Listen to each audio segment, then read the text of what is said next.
प्रणाम भाई और बहनों, स्वागत है आपका एक और नए वीडियो में। इस वीडियो में आज हम बालों की समस्या के बारे में बात करेंगे। बालों की समस्या एक गंभीर समस्या बनती जा रही है। इसमें बालों का झड़ना हो सकता है, बालों का टूटना हो सकता है या फिर असमय बालों का सफेद होना भी हो सकता है। इन समस्याओं के कई कारण हो सकते हैं, लेकिन आज हम मुख्य रूप से दो कारणों के बारे में बात करेंगे और इसके निवारणों को भी, अर्थात इससे छुटकारा कैसे पाया जाए, इसके बारे में बात करेंगे। आगे मैं इस वीडियो में आपको कुछ अभ्यासों के बारे में बताऊंगा, इसलिए आपको इस वीडियो को अंत तक जरूर देखना है। यदि हम कारणों की बात करें तो सबसे पहला कारण है बायोलॉजिकल फैक्टर। बायोलॉजिकल फैक्टर के अंतर्गत यदि आपके माता पिता या फिर आपसे बड़ी पीढ़ी में किसी भी प्रकार की कोई भी समस्या है तो स्वाभाविक रूप से वह समस्या आपको भी हो सकती है। इस समस्या को पूर्ण रूप से खत्म करना संभव नहीं है, लेकिन इसमें भी कुछ सुधार किए जा सकते हैं। दूसरा कारण है हमारी वर्तमान दिनचर्या और खान पान में बदलाव। आजकल हम भागदौड़ भरी जिंदगी में इतने बिजी हो गए हैं कि हम अपने शरीर पर ध्यान नहीं दे पाते, जिसके कारण हमें ये समस्याएं देखने को मिलती हैं। बालों का सफेद होना और झड़ना एक उम्र के बाद स्वाभाविक रूप से होता है और यह होना भी चाहिए, लेकिन आजकल यह समस्या युवाओं में देखने को मिल रही है, जो एक चिंता का विषय है। बालों का हमारे शरीर पर बायोलॉजिकली रूप से कोई प्रभाव नहीं पड़ता, अर्थात यदि आपके बाल टूटते हैं या झड़ते हैं या सफेद होते हैं तो हमारे शरीर के अंदर कोई भी दुख दर्द या इस प्रकार की कोई समस्या नहीं होती, लेकिन व्यक्तित्व में बाल एक महत्वपूर्ण भूमिका निभाते हैं, इसलिए बालों की सुरक्षा करना बहुत आवश्यक है। अब सवाल आता है कि बालों की समस्या से छुटकारा पाने के लिए हमें क्या करना चाहिए। तो इसके लिए आपको दो चीजें करनी है। सबसे पहली है, आपको अपने खान पान में सुधार करना ही होगा। अगर आप अपने बालों की सुरक्षा करना चाहते हैं, उन्हें हेल्दी बनाना चाहते हैं, तो निश्चित रूप से आपको अपने खान पान में बदलाव करने होंगे। आजकल युवाओं का आहार पूरी तरह से अव्यवस्थित हो चुका है। वे ये नहीं देखते कि क्या पौष्टिक है, क्या पौष्टिक नहीं है, केवल स्वाद के चक्कर में खाए जा रहे हैं, जिनमें फास्ट फूड, तली भुनी चीजें, मसालेदार और गरिष्ठ भोजन भी शामिल है। इनका पौष्टिकता से दूर दूर तक कोई नाता नहीं है। इसलिए यदि आप बालों की समस्या से छुटकारा पाना चाहते हैं तो आपको सुपाच्य, ताजा एवं शुद्ध तथा घर पर बना ही खाना खाना चाहिए, और यदि संभव ना हो तो जितना हो सके बाहर के खाने से बचना चाहिए। दूसरे स्थान पर आता है, हम आपके साथ कुछ ऐसे अभ्यास साझा करेंगे जिन्हें आपको अपनी दिनचर्या का हिस्सा बनाना है, तथा आप यदि इनका नियमित रूप से अभ्यास करते हैं तो आप बहुत ही कम समय में अच्छे लाभ प्राप्त करेंगे और निश्चित रूप से इन बालों की समस्या से छुटकारा पा सकते हैं। मैं यहाँ पर एक बात स्पष्ट करना चाहूंगा कि बालों की जो समस्या है वो एक दिन या एक महीने में नहीं होती। इसके लक्षण हमें सालों बाद दिखाई देते हैं। यदि आप इसको तुरंत सही करना चाहें तो यह संभव नहीं है। इसके लिए आपको धैर्य की आवश्यकता है, और यदि आप धैर्य के साथ इनका अभ्यास करें और हमारे द्वारा बताई गई चीजों का पालन करें तो निश्चित रूप से आप बालों की समस्या से बच सकते हैं। अब हम अभ्यासों की बात करते हैं। सबसे पहले अभ्यास के लिए आपको दंडासन में आगे की ओर इस प्रकार से पैर फैला के बैठ जाना है। इसके बाद अपने दाएं और बाएं पैर को एक एक करके मोड़ते हुए अपने हिप्स के पीछे इस प्रकार से लगाएंगे और वज्रासन की स्थिति में आ जाएंगे। अब अपने हाथों को घुटनों के आगे इस प्रकार से रख लेंगे और हथेलियों को जमीन से सटा लेंगे इस प्रकार से। फिर इसके बाद हाथ के एक पंजे के बराबर थोड़ा सा इस प्रकार से गैप बनाएंगे और अपने शरीर के वजन को पंजों और घुटनों पर लाते हुए हाथों की उंगलियों को आपस में इस प्रकार से फंसा लेंगे। फिर अपने सिर को इस प्रकार से हथेलियों के बीच में रखते हुए अपने हिप को इस प्रकार से ऊपर उठाएंगे और इस आसन का अभ्यास करेंगे। अभ्यास करने के बाद पुनः अपने घुटनों को जमीन से सटाते हुए पुनः वज्रासन की स्थिति में इस प्रकार से आ जाएंगे। अब हम अपने दूसरे आसन की ओर बढ़ते हैं।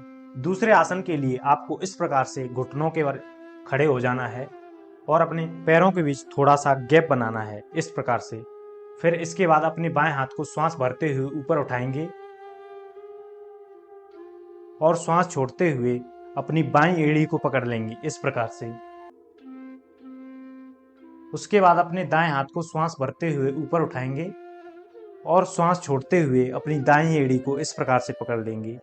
इस स्थिति में आने के बाद अपनी गर्दन को पीछे की ओर इस प्रकार से रिलैक्स करेंगे। फिर अपने पेल्विक रीजन से थोड़ा सा जोर लगाते हुए अपनी रीढ़ की हड्डी को आगे की ओर वक्राकार करेंगे, यानी आगे की ओर धक्का लगाएंगे। यहाँ पर कुछ देर इसका अभ्यास करेंगे। यहाँ पर आपको ज़्यादा जोर नहीं लगाना है, नहीं तो आपको चोट लग सकती है। फिर धीरे से अपनी गर्दन को सीधा करते हुए हाथों को एक एक करके पुनः प्रारंभिक स्थिति में ले आएंगे तथा धीरे से वज्रासन की स्थिति में आ जाएंगे। अगर आप इन अभ्यासों के बाद थोड़ा सा थकान महसूस करते हैं तो आपको शवासन के अंदर विश्राम करना चाहिए। ऐसे लोग जो इस अभ्यास को इस प्रकार से नहीं कर सकते, वे अपने पैरों को इस प्रकार से ऊपर करके भी इसका अभ्यास किया जा सकता है, क्योंकि यह बिगिनर्स के लिए बहुत आसान है और इसे करने में उन्हें किसी भी प्रकार की कोई समस्या नहीं होगी। इसके लिए पूर्व की तरह अपने पैरों पर इस प्रकार से खड़े होंगे और अपने पंजों को इस प्रकार से रखेंगे, ना कि पूर्व की तरह। अपने हाथों को बारी बारी से इस प्रकार से श्वास भरते हुए ऊपर उठाएंगे, श्वास भरते हुए ऊपर उठाएंगे और श्वास छोड़ते हुए इस प्रकार से अपनी एड़ी को पकड़ लेंगे और इसका अभ्यास करेंगे। यदि कोई व्यक्ति पूर्व की तरह अभ्यास नहीं करता तो इस प्रकार से भी इसका अभ्यास किया जा सकता है। इसके बाद पुनः अपने हाथों को वापस लाते हुए वज्रासन की स्थिति में आ जाएंगे। तीसरे आसन के लिए अपने स्थान पर इस प्रकार से खड़े होंगे और दोनों पैरों के पंजों के बीच थोड़ा सा गैप बनाएंगे, जिससे आपका संतुलन खराब ना हो, अर्थात आप अपने आप को संतुलित कर सकें। अब श्वास भरते हुए अपने हाथों को ऊपर उठाएंगे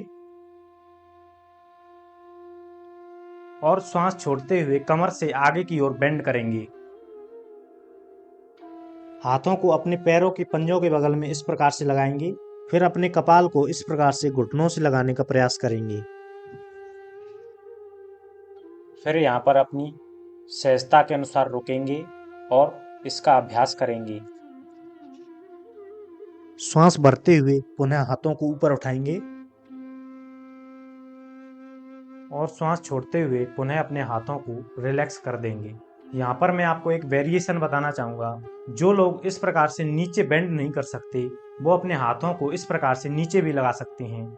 जैसे आपने श्वास भरकर हाथों को ऊपर उठाया और फिर श्वास छोड़ते हुए नीचे गए। यदि कोई व्यक्ति यहाँ तक बेंड करता है तो केवल यहाँ तक अपने हाथों को इस प्रकार से लगाते हुए इस प्रकार से गर्दन भी नीचे कर सकते हैं। श्वास भरते हुए ऊपर आएंगे, फिर श्वास छोड़ते हुए अपने हाथों को रिलैक्स कर देंगे। अगर आपने इस वीडियो में ध्यान दिया हो तो हमारे द्वारा बताए गए जितने भी अभ्यास हैं उनके टारगेट एरिया मुख्यतः दो ही हैं। पहला है हमारा सिर और दूसरा है हमारी रीढ़ की हड्डी या हमारी स्पाइन। इसके कारण है जब भी आप इनका अभ्यास करते हैं तो हमारा जो ब्लड सर्कुलेशन है वो हमारे सिर की ओर होने लगता है, जिससे हमारे जो बालों की जड़ हैं उनके लिए न्यूट्रिशन मिलता है और वे मजबूत बनते हैं। दूसरा है जब भी आप इनका अभ्यास करते हैं तो कहीं ना कहीं फॉरवर्ड बेंडिंग या फिर बैकवर्ड बेंडिंग होती है, इसलिए जो हमारी स्पाइन है या रीढ़ की हड्डी है उसके अंदर एक अच्छा स्ट्रेच आता है, जिससे हमारा जो सेंट्रल नर्वस सिस्टम है वो रिलैक्स होता है और हमें स्ट्रेस से मुक्ति देता है। स्ट्रेस भी कहीं ना कहीं हमारी बालों की समस्या के लिए एक मुख्य कारण है। तीसरा है हमारे शरीर के अंदर हार्मोन में बदलाव की वजह से भी हमें बालों की समस्याएं देखने को मिलती हैं। जब आप इन अभ्यासों को करते हैं तो ये हमारे हार्मोनों को संतुलित करने का भी काम करते हैं, इसलिए आपको इनका अभ्यास करना चाहिए। निश्चित रूप से आप आशातीत फल प्राप्त करेंगे। मैं आशा करता हूं कि इस वीडियो में दी गई जानकारी आपको समझ आई होगी। यदि आप बालों से संबंधित किसी औषधि के लिए वीडियो चाहते हैं तो हमें कमेंट करके जरूर बताएं। धन्यवाद।